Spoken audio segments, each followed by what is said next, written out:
Hello guys, welcome back to YouTube channel stories of Nira. ഇത് നമ്മുടെ 6 days Andaman trip കഴിഞ്ഞ് നേരെ തിരിച്ച് ഭോപ്പാലിലോട്ട് വരുന്ന വ്ളോഗാണ് കേട്ടോ. അങ്ങനെ ഏർലി മോർണിംഗ് തന്നെ റൂമെല്ലാം വെക്കറ്റ് ചെയ്ത് നേരെ എയർപോർട്ടിലേക്ക്. അങ്ങനെ ആൻഡമാനും ടാറ്റ ബൈ ബൈയും പറഞ്ഞ് നേരെ പോയി ചെക്ക് ഇൻ ചെയ്തു. ഇത്തവണ നേരിട്ടാണെങ്കിൽ തന്നെ ചെക്കിംഗ് ഒക്കെ ചെയ്തു കേട്ടോ. തിരിച്ചു പോകുമ്പോഴും നമുക്ക് കണക്റ്റിംഗ് ഫ്ലൈറ്റ് തന്നെയാണ് കേട്ടോ. പോർട്ട് ബ്ലെയറിൽ നിന്ന് നേരെ കൊൽക്കത്ത, അവിടെ നേരെ ന്യൂഡൽഹിക്കായിരുന്നു കേട്ടോ ഫ്ലൈറ്റ്. തിരിച്ചു വരുമ്പോഴേക്കും നേരിട്ട് നല്ല എക്സ്പെർട്ട് ആയിട്ടോ. സീറ്റ് ബെൽറ്റ് ഇടുന്നത് പോലും എന്നെ നോക്കി ഇമിറ്റേറ്റ് ചെയ്യുക ആള്. അങ്ങനെ സീറ്റിംഗ് ഒക്കെ ചെയ്ത് കഴിഞ്ഞപ്പോൾ മനസ്സിന് വല്ലാത്തൊരു വിഷമം തോന്നിട്ടോ. ബിക്കോസ് ഇത്രയും ബ്യൂട്ടിഫുൾ ആയിട്ടുള്ള ഒരു ഐലൻഡ് വിട്ട് പോകുന്നതിന്റെ ആയിരുന്നു കേട്ടോ അത്. അങ്ങനെ മനസ്സോടെയായിരുന്നു കേട്ടോ അവിടെ യാത്ര തിരിച്ചത്. അങ്ങനെ ടേക്ക് ഓഫ് ഒക്കെ കഴിഞ്ഞ് കുറച്ച് നേരം കഴിയുമ്പോഴേക്കും നമുക്കുള്ള കോംപ്ലിമെന്ററി ഫുഡ് എത്തിയിട്ടോ. 3 ഡിഫറെന്റ് ആയിട്ടുള്ള സാൻഡ്വിച്ച് ആയിരുന്നു കേട്ടോ.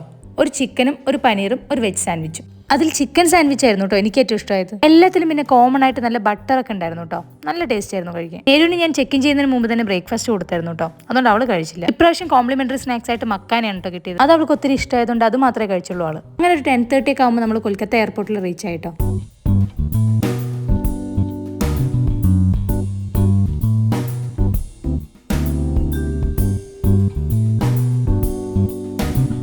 ഫ്ലൈറ്റിൽ നിന്ന് പ്രൊവൈഡ് ചെയ്ത കോംപ്ലിമെന്ററി ജ്യൂസും കുടിച്ചുകൊണ്ടാണ് കേട്ടോ ആളുടെ നടത്തം. നമുക്ക് ഇവിടുന്ന് ആഫ്റ്റർനൂൺ ആയിരുന്നു കേട്ടോ നെക്സ്റ്റ് ഫ്ലൈറ്റ്. അങ്ങനെ നേരെ ഡൽഹിയിലോട്ട്. അങ്ങനെ ഈവനിങ് ഒരു 5:30 ഒക്കെ ആയപ്പോൾ നമ്മൾ ഡൽഹി റീച്ച് ആയിട്ടോ.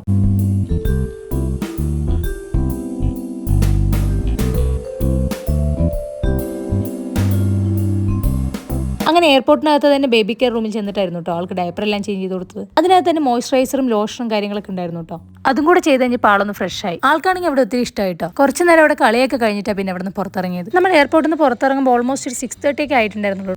ബട്ട് ആ ടൈം ആകുമ്പോഴേക്കും തണുപ്പ് ഒരു രക്ഷ ഉണ്ടായിരുന്നില്ല കേട്ടോ ഗൈസ്. ശരിക്കും നോർത്ത് ഇന്ത്യൻ തണുപ്പ് മനസ്സിലായത് ഡൽഹിയിൽ പോയപ്പോഴാട്ടോ. നമ്മൾ നോർമലായിട്ട് ഊട്ടിയിലും കൊടൈക്കനാലിലൊക്കെ പോകുമ്പോൾ കിട്ടുന്ന ഒരു തണുപ്പുണ്ടല്ലോ, അതിന്റെ ഒരു 10 times ആണ് നമ്മൾക്ക് ഈ ടൈമിൽ തന്നെ ഇവിടെ ഫീൽ ചെയ്തത്. അത് മനസ്സിലാവാൻ നിങ്ങൾക്ക് എന്റെ വായിന്ന പുക പോകുന്നത് നോക്കിയാൽ മാത്രം മതി. 6:30 ആകുമ്പോഴേക്കും തന്നെ നല്ല മഞ്ഞ് മൂടാൻ തുടങ്ങിയിട്ടുണ്ടായിരുന്നു കേട്ടോ.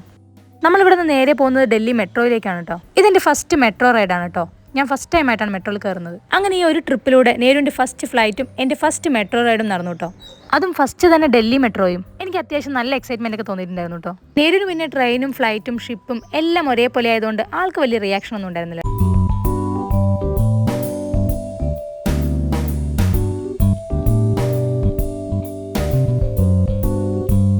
നമുക്ക് റെയിൽവേ സ്റ്റേഷനിലേക്ക് പോകാൻ വേണ്ടിയിട്ടാണ് കേട്ടോ ഇപ്പോൾ മെട്രോയിൽ വന്നത്. റെയിൽവേ സ്റ്റേഷനിലേക്ക് പോകാൻ യെല്ലോ ലൈൻസ് ആണ് കേട്ടോ ഫോളോ ചെയ്യേണ്ടത്. അങ്ങനെ യെല്ലോ ലൈൻസും ഫോളോ ചെയ്ത് നമ്മൾ നേരെ സ്റ്റേഷനിലെത്തി. നമുക്ക് നാളെ മോർണിംഗ് 5:30 കേട്ടോ ട്രെയിൻ. അവിടെ നമ്മുടെ ആർമിക്കാർക്കുള്ള ഗസ്റ്റ് റൂം ഉണ്ട്. നമ്മൾ അവിടെയായിരുന്നു അന്ന് നൈറ്റ് സ്റ്റേ ചെയ്തത് കേട്ടോ.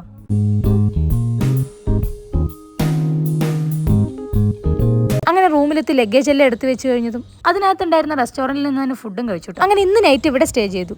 അങ്ങനെ മോർണിംഗ് ഇവിടെ നിന്നും ടാറ്റ ബൈ ബൈ പറഞ്ഞ് നേരെ ട്രെയിനിലോട്ട്. അപ്പോഴും തണുപ്പിന്റെ കാര്യത്തിൽ ഒരു രക്ഷ ഉണ്ടായിരുന്നില്ല കേട്ടോ. പിന്നെ അന്നത്തെ മോർണിംഗ് കോഫി ട്രെയിനിൽ നിന്നായിരുന്നു. നേരും അങ്ങനെ കോഫിയും ചായയൊന്നും കുടിക്കാറില്ലെങ്കിലും നല്ല തണുപ്പായതുകൊണ്ടായിരുന്നു തോന്നുന്നു കേട്ടോ. കാര്യമായിട്ടിരുന്ന് കോഫിയൊക്കെ കുടിക്കുന്നുണ്ടായിരുന്നു. മോർണിംഗ് വിളിച്ചുകൊണ്ട് വരുമ്പോൾ ഉറക്കക്ഷീണമൊക്കെ ഉണ്ടായിരുന്നെങ്കിലും ട്രെയിനിൽ കയറി ഒരു 5 minutes കഴിഞ്ഞതും അതൊക്കെ മാറി കേട്ടോ. പിന്നെ ആൾ ഫുൾ ആക്റ്റീവായി. പിന്നെ ഫുൾ കളിയായിരുന്നു ആള്. നമ്മൾ ടിക്കറ്റിൻ്റെ കൂടെ തന്നെ ഫുഡിനും ചേർത്ത് ബുക്ക് ചെയ്തിട്ടുണ്ടായിരുന്നു. അതുകൊണ്ട് തന്നെ 8 o'clock ആകുമ്പോഴേക്കും ബ്രേക്ക്ഫാസ്റ്റ് എത്തിയിട്ടോ. ഫുഡ് വന്നതും ഫസ്റ്റ് ആൾ ആ ജ്യൂസ് അടിച്ചു മാറ്റിയിട്ടോ. അത് തട്ടിയെടുത്ത് കഴിഞ്ഞുള്ള സോപ്പിംഗ് ആണ് അവിടെ നടന്നുകൊണ്ടിരിക്കുന്നത്. ബ്രേക്ക്ഫാസ്റ്റ് സ്പെഷ്യലായിട്ടൊന്നും തന്നെ ഉണ്ടായിരുന്നില്ല കേട്ടോ. യൂഷ്വൽ ബ്രെഡ് ഓംലെറ്റ് തന്നെയായിരുന്നു. പിന്നെ നേരിന് ഓംലെറ്റ് ഭയങ്കര ഇഷ്ടമായതുകൊണ്ട് പിന്നെ സെപ്പറേറ്റ് ആയിട്ട് വേറെ ഒന്നും മേടിക്കാനും നിന്നില്ല. അങ്ങനെ ബ്രേക്ക്ഫാസ്റ്റ് എല്ലാം കഴിച്ചു കഴിഞ്ഞപ്പോൾ എനിക്ക് ഹലോ ഗൈസ് പറയണമെന്ന് നേരു. ഹലോ ഗൈസ്,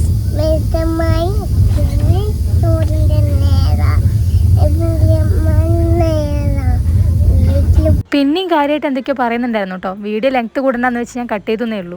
അങ്ങനെ ഒരു 12 o'clock ആകുമ്പോഴേക്കും ലഞ്ചും എത്തി. ഇത്തവണ നേരിൻ്റെ ഫോക്കസ് ഐസ്ക്രീമിലോട്ടായിരുന്നു. അങ്ങനെ കറക്റ്റ് 2 മണിക്ക് നമ്മൾ ഭോപ്പാൽ സ്റ്റേഷനിലെത്തി. അപ്പോൾ ഇന്നത്തെ വീഡിയോ ഇത്രയേ ഉള്ളൂ. നമ്മുടെ വീഡിയോ ഇഷ്ടപ്പെട്ടവർ ചാനൽ സബ്സ്ക്രൈബ് ചെയ്യുക, ലൈക്ക് ചെയ്യുക, ഷെയർ ചെയ്യുക. ബൈ.